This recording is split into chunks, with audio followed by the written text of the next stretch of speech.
Grab your big book, your pen, your highlighter, and notepad and get ready to hear and apply some of the solution from the Big Book of Alcoholics Anonymous through the experience, strength, and hope of Nikki M.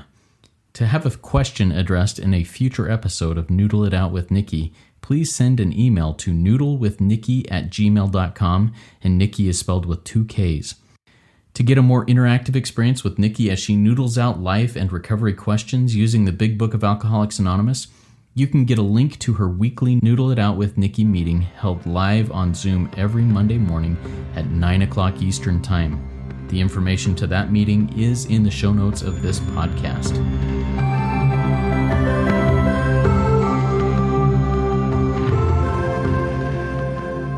God morning, God afternoon, and God evening to all. My name is Justin B. I'm the son of an all-powerful and all-loving God and a qualifying addict of multiple fellowships, living in the miracle of recovery. And I'm here with the intelligent agent, spearhead of God's ever-advancing creation, and my co-host, Nikki M. Nikki, please take a minute and say hi and introduce yourself. Hi, everyone. I'm Nikki M, and I'm just a grateful member of a 12-step program. And recently I've been, I make my step 3 decision that I'm going to live for God and, be less and less interested in my plans and designs. But recently I'm really taking that step 3 decision to be a member of a 12-step program, real serious. And I'm grateful to be here with you, getting into the solution today. Thanks, Justin. And thank you, Nikki. I love that concept. And I've heard you speak on that a couple of times about step 3 being a member. And I think that's really powerful. If you out there in the listening audience, if this is your first time ever bumping into a RICO 12 podcast, whether it be Noodle with Nikki, the Big Book Roundtable, or the RICO 12 speaker meeting, welcome. We're happy to have you here. We have several resources that you can reach out and connect with for your recovery that covers all sorts of needs, questions, concerns, and just diving deep into the Big Book of Alcoholics Anonymous. And that's what this project is about, the Noodle It Out with Nikki project. We bring questions from our own lives, from the lives of those we work with, from other people in the Noodle community who have questions, and we take them to the Big Book. And Nikki has a gift and a talent to be able to pull really great things out of the Big Book and share them with us to help us in the solution. So that's what we're going to do today. And a reminder to you out there, if you have questions that you'd like to pose and have addressed in a future Noodle It Out with Nikki, you can send an email to noodlewithnikki@gmail.com. Nikki is with 2 Ks. Or you can join the Noodle with Nikki WhatsApp community. That information is in the show notes of the podcast, and post questions there, and we can pull those to be used in future podcast episodes. All right, Nikki, let's jump into this. This is a question that was sent through WhatsApp, and it's a pretty powerful question, and the person here seems to be somewhat hopeless. But let's get into this a little bit. This person says, "I wanted to ask you, I have a diagnosis of narcissistic symptoms and borderline symptoms. Do you think it's possible that this program can help me? Even though I technically have a personality disorder, I have always been absolutely consumed by self and my ego. I'm not grandiose. I am mostly self-deprecating and self-loathing. I don't experience much empathy for myself or for anyone else, and I feel very hopeless." So, Nikki, does this person have... let me skip down a little bit. I was wondering if you had any thoughts on this. I have 7 days sober right now, and I'm working on step 1. So, Nikki, what's your experience, strength, and hope, and what does the book say? Oh, gosh. Well, the Magic Book says a lot, and I wish the cover... I love it's for Alcoholics Anonymous, but I really wish now in 2024 it would say any and all anonymous, because this is really it's like, will it help was this person's question. And I know that hopelessness because, maybe the addiction, remember it says in our book, and I'm not going to be able to say the page in this moment for that, but it says the bottle is but a symptom, so the bottle is but a symptom. Your all the addictions, and we talk about it. We have another podcast at the Roundtable where it doesn't matter about the sex, the food. It's all symptoms. This is about self, because this person said, "I'm consumed by self," and because page 112, top 3 words on page 112 says, read this book, or at least a chapter on alcoholism. And I've read this book and the chapter on alcoholism. So I know when someone says I'm consumed, like at least this person's honest and like, I'm consumed with self. And of course you are, because on our book on page 62 says, and I'm not even opening the book right now, just I'm kind of lazy because it's still early morning.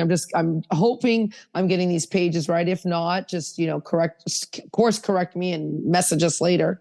It says selfishness and self-centeredness. See, that's the root of our trouble. So I know this person's consumed with self because they're selfish and self-centered, even though they may be the martyr. On page, it talks about it, the actor on page 61, it says, let's just read that on 61. I'll open my book and it says, where is it here? It says, the bottom says, it says like this on page 60. Each person, that's our person who's written into us, is like the actor who wants to run the whole show. Yep, they want to run the show, even if they're self-loathing.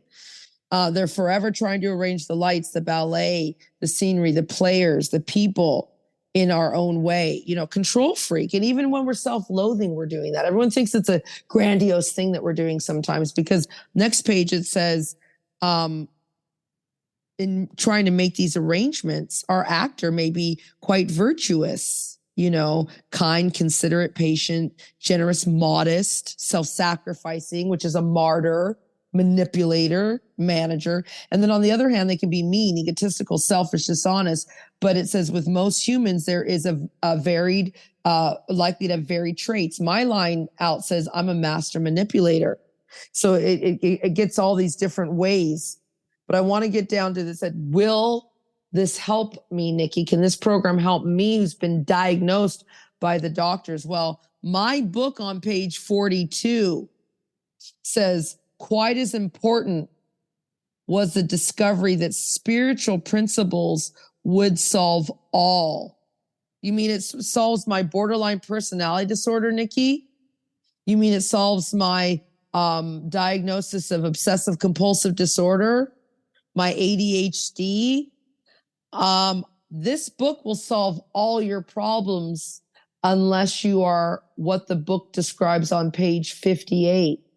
Constitutionally incapable of being honest. Now, in my country of Canada, if you are constitutionally incapable of being honest, you are a psychopath. That means you can't follow the Constitution. So this person even said, I know they're honest because they said, I'm consumed with self. So they know it's about them. So I'm going to assure you, you're going to recover because you're not a psychopath. And then it says right here, it will solve all your problems. And I want to go deeper with you because you've been diagnosed, page 133, okay? But because page 133 says this, because I get a lot of flack, Justin. Nikki says, don't go to a doctor. Don't do this. I didn't say that. I'm not a doctor. Your doctor put you on medication. Your doctor's diagnosed you.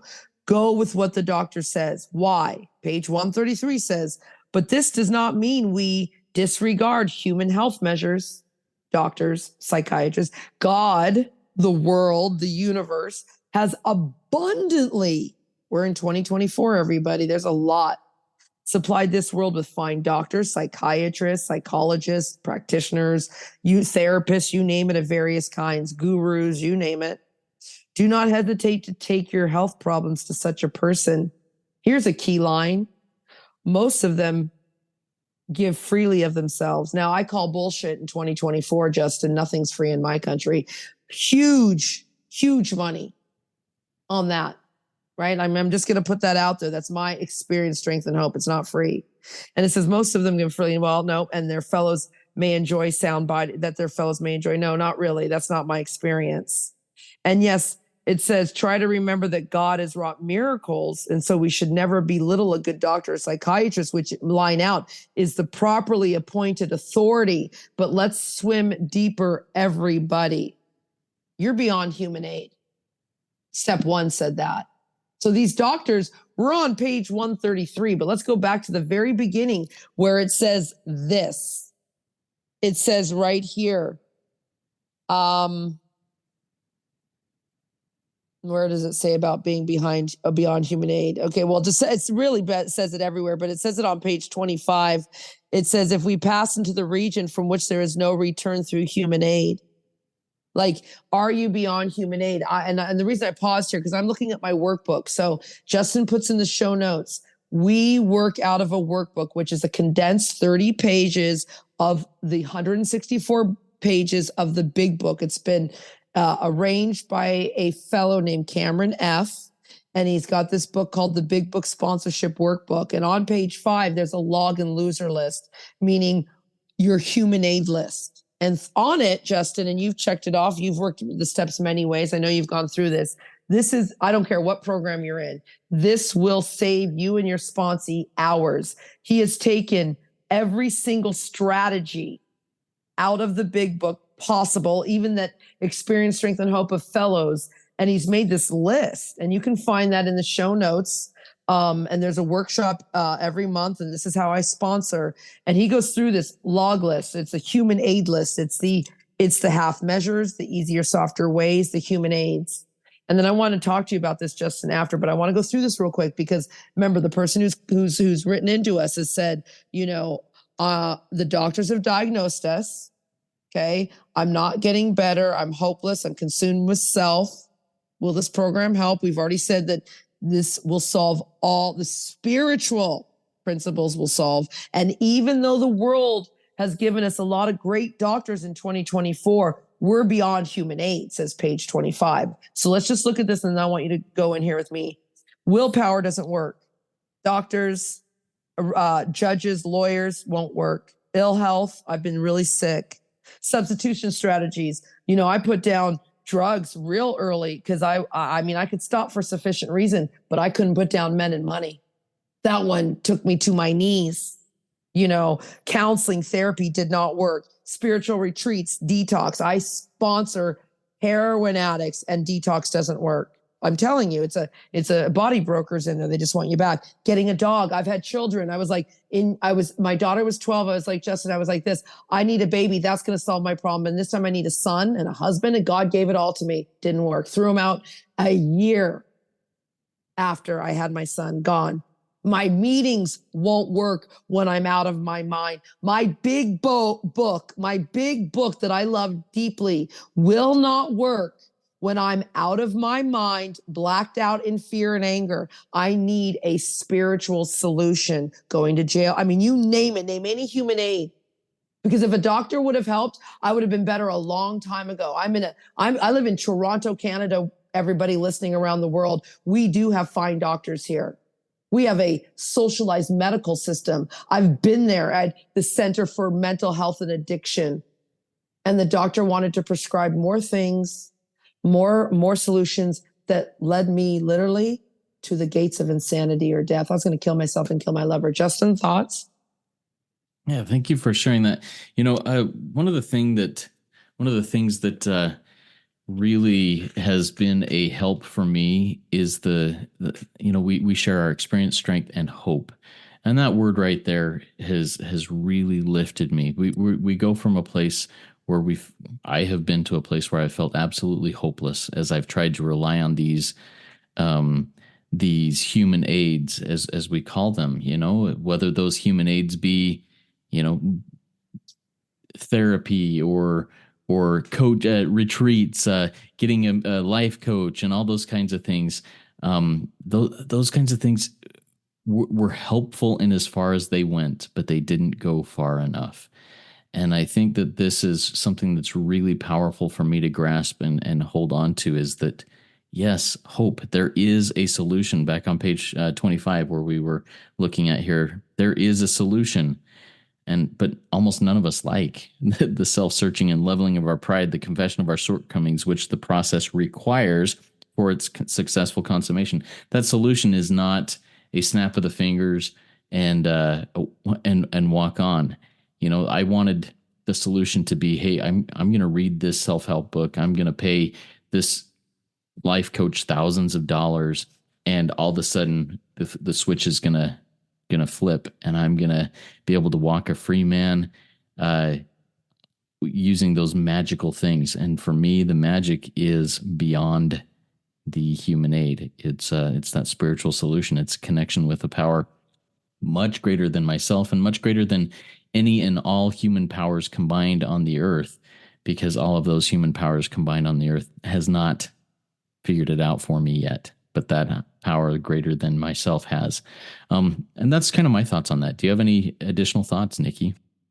Well, if you read the doctor's opinion, you and I went through it line by line with David. And the doctors even say, like, there's nothing that can help these men. If I look at page XXVII, this is the doctor saying, we feel after many years of experience that we have found nothing which has contributed more to the rehabilitation of these people, these men, these women, than the altruistic movement now growing up among them. I mean, if that doesn't say it there, that says it right there. Like there's no doctor could help me, Justin. Like this is now, and here, let's go deeper with this person. This will work temporarily. See, my son kept me sober for a while, or the medications helped me for a minute. But let's go deep on my experience, strength, and hope. When my mom lives in my house because 7 years ago, her husband took a pistol in Bullhead City, Arizona, pointed it at her. Thank you, God, that he didn't pull the trigger, but he turned it on himself and did it right in front of her, right there. And when I went down the next day, and he didn't die instantly. A helicopter landed in the middle of the street and he died midair. But when I landed there, the pharmacy that was in his cupboard, Justin, I can tell you, and the warning labels may cause suicide. Like that, of course, mixed with the drugs, mixed with, no, not drugs, but alcohol or whatever. Maybe, I think he was smoking pot. I mean, it was this whole thing of these pharmaceuticals too. And no, I'm not saying I'm a doctor, but I'm a soul surgeon and nothing works for me because I want to go to two places in our book where it says, you said you have bipolar or borderline personality. I got diagnosed with everything, but page 21, here is a woman who has been puzzling you. Here's a fellow. That's me, Nikki, especially in her lack of control. See, Nikki does absurd, incredible, tragic things while thinking and acting out. Sober. Nikki is a real Dr. Jekyll, Mr. Hyde. My line out says that looks like borderline personality disorder. That looks like depression. That looks like bipolar. That looks like ADHD. See, that's what it looks like. That's what it looks like. I'm a Dr. Jekyll, Mr. Hyde. That's why we got to know this book, Justin, because we're suffering from an illness that only says page 44. I think it's page 44. Let's go there. Page 44. Yes, it does. Thank you, God, for making my brain work. God gave me brains, says page 83. Use them, Nikki. Okay. So here it is. It says, if that be the case, what case, Nikki? Well, when I want to quit. Quit what? If I honestly want to. See, there's a key word. When I honestly want to quit. And our person who asked this question, she's been diagnosed. She wants to stop the self-consuming, the self-loathing. She wants to stop the hopelessness of it all. When you want to quit that, or when you think, see, when you're in your obsessive disease of alcoholism, when you are in your disease of self and you have little control over the amount of thoughts, of fear, of that awful energy you take, you are an addict suffering the disease of alcoholism, probably an alcoholic type 3. And if that's the case, you, Nikki, I know Justin put his name there. You, Justin, you're suffering an illness which only, everyone take that word. People in the back, only. No doctor, no wife. No, Justin has a new grandbaby. Oh, I just think about him and that makes me smile. A new baby, everybody. It won't stop you permanently from this obsession of self. You are suffering a disease, an illness, which only a spiritual experience will conquer. Let's go further down the next paragraph. It says to be doomed. See, to be doomed to this alcoholic, addict mindset, this death, to be doomed to this disease of self, to these old beliefs, to be doomed to these old ideals that are not working for you, these old values, or to live on a spiritual basis. They are not always easy alternatives to face. To be a servant of God or to be a servant of self is not easy. Why? They look the same. These alternatives look the same, Justin. Justin, this isn't easy. This is really radical. And that's why most don't make it. Like, this is not easy to really step into. And we've talked about it a lot on the round table. We talk about it a lot now, you and I, this disease of self, to get new beliefs that nothing is missing, to get rid of that monkey mind that it's all fake news. It's all fake news. Sometimes I've gone really deep, everybody. You can call me personally on it. We can noodle it out one-on-one, but I'm like Neo in the Matrix, like everybody, including my children. I don't even know if they're real anymore. I just think they're all like these images here to teach me how to like dodge these bullets that are coming at me. How am I going to respond, react? You know what I mean? It's like really crazy. Everything's like, what's real? Well, only love. So if love and the spiritual way of living is not present at all moments, the rest of it is this fake matrix. I don't indulge. I'm an intelligent agent spearhead. Yes, we do recover. Spiritual principles will solve all my problems, but I have to what? I think it's page 84, Justin, step 10 or 85. It's enter the spirit world. Meet me in the spirit world, everybody. Justin, let's hear your final thoughts of this spirit world we live in. Yeah, really, all I want to add to that is that there is hope. There is hope. This power greater than self that I have to rely on and turn my will and my life over to the care of this power is the only thing that has worked for me. I've tried all the other things. And as I fill that, what I call the God-sized, God-shaped, God hole in my soul with God, then I am provided with sufficient for what I need that day.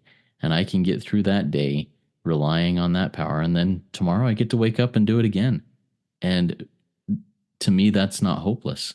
That brings me hope, because if I wake up tomorrow and say, I did that yesterday, I'm just going to rely on self today, I'm going to make a mess out of my life.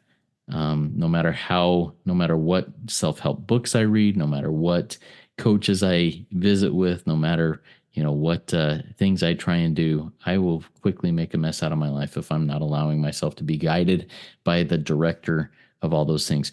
And I love what was said earlier in the Noodle meeting there. I can't remember who it was, but the person said, God has a plan for me. God has a plan for you. That power has a plan for you. And that plan likely does not include you wasting your life away on alcohol, drugs, sex, whatever it may be, men, money, whatever it may be. That plan is for you to become a fellow spearhead, agent of God's ever-advancing creation. And get out there and work it, because you are worth it.